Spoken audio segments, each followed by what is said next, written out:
return to the continent and compete internationally. Yep. I'm sure it would have went well. But upon my return to the country in 1861, I found the country in turmoil. America went to war with itself, the northern states,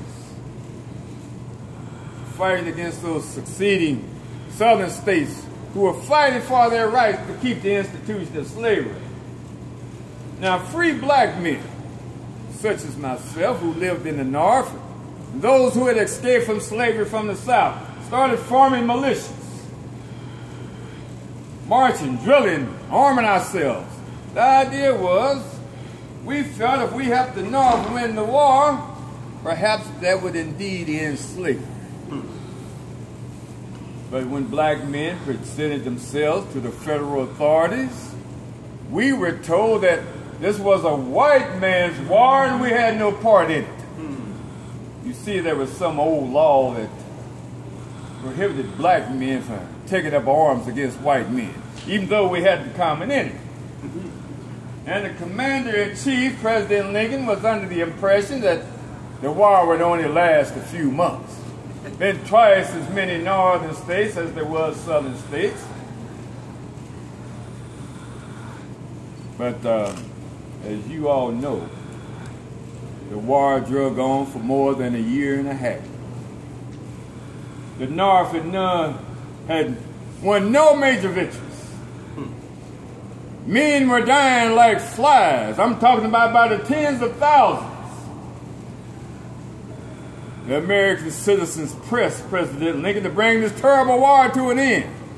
Now his generals were using different strategies on the battlefield, but still the war drug on. So President Lincoln thought to himself, what could he do to give himself a decided advantage? Came to him. These black men have been chomping at the bit for the opportunity to get into the fray, so I'm going to make that possible.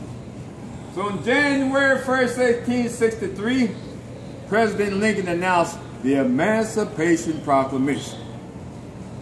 Now, a lot of folks are under the impression that that freed the slaves, but it only applied to the slaves in those southern states fighting against the United States. And the border states that had not joined the South were permitted to keep their slaves. So actually Lincoln could not enforce that law.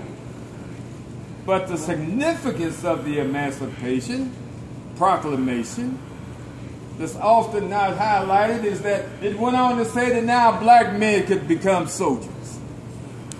That meant that we could fight for our own freedom. At that time, I became an examining surgeon and a recruiter for black men. And I'm proud to say that we joined the ranks by the thousands.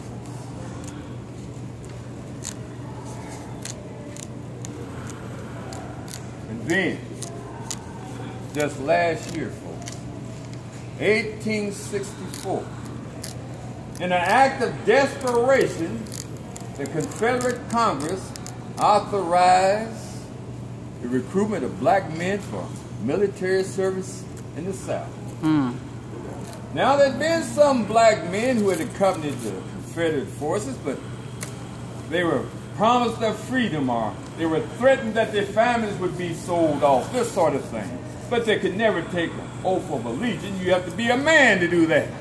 They weren't considered men in the Confederate South. When I got that news, after several attempts, I was able to get an audience with the Commander-in-Chief himself. When I walked into his office, I could tell that I was in the presence of a very strong spirit. Mr. Lincoln turned to me and said, "What can I do for you, sir?" I said, "It's not what you can do for me, it's what I can do for you." That's right. Teach. Quite naturally, that got his immediate attention. I said, "Sir, what we need to do, as we form black regiments, instead of having white officers only, that we commission, promote black men according to merit to the station of officers. And as we march through the South, fighting as we go, we would swell our ranks with those newly freed black men and bring this war to an end. You said, I'd hope someone would bring me a proposal such as this.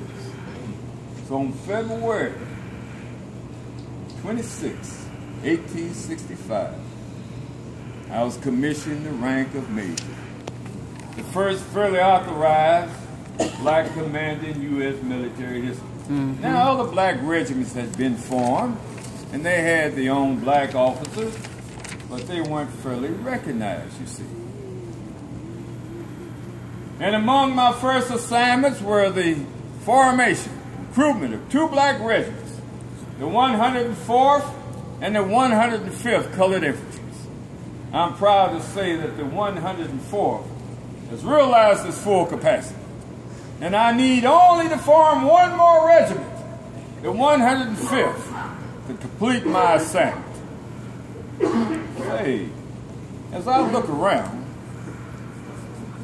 I see some strong-looking black men here.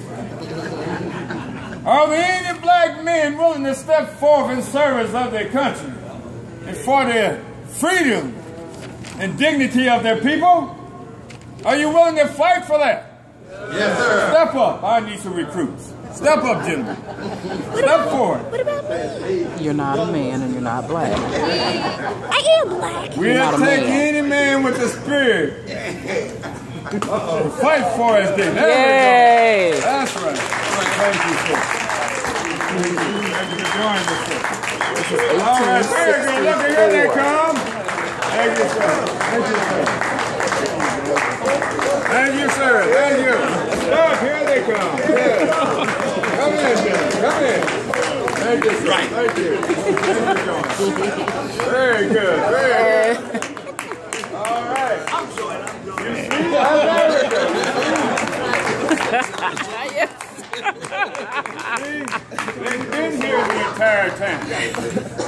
Now,